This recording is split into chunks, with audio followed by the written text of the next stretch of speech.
Hey, thank you, Alyssa. I'll tell you what, the ice just on the trees right now, it is so incredibly beautiful, but the power of Mother Nature when you see the really destruction that it can do is something, which brings us to all this ice accumulation out here. Yeah, something that we had to deal with this morning, obviously, and we were having this discussion yesterday because everybody kind of went in this hissy of we got to get our windshield wipers up before the ice comes. Yep. But Alyssa says it's the exact opposite. Don't do that because they get ice on them, which obviously are there, you can't pull that up, and then they get heavy and then they can fall down and crack your windshield. Yeah. So, you know, you do what you want. It's not my windshield, so I don't really care.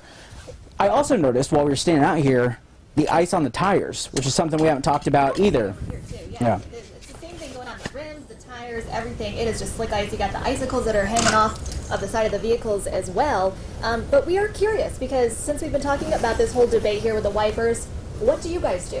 Be honest with us. We actually have a poll going up right now on our Good Day Kentucky Facebook page. Let us know. Do you leave the wipers up or do you put them down? I'll be honest.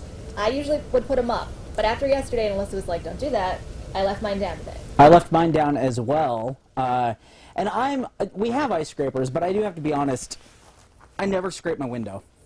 Literally ever. I always just run the defrost because I'm super lazy. Or sometimes, yeah. Don't be a Cody. No. Don't leave your house with any ice or any kind of snow on it. Make sure you do something. Make sure you clear, especially on you know, some days I can get away with it, but like days like today, definitely not. I started my car 30 minutes early. I literally never. Well, here's the problem too. If you want to start like scraping a little bit of it, give me your tell us how thick it is. I mean, I'm like that's.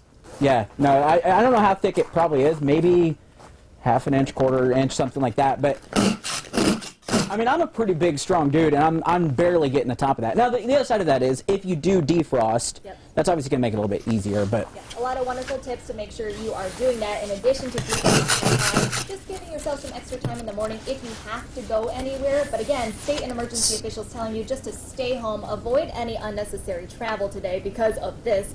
Obviously, this is just one vehicle here, one of our station cars, which you're going to clean off for.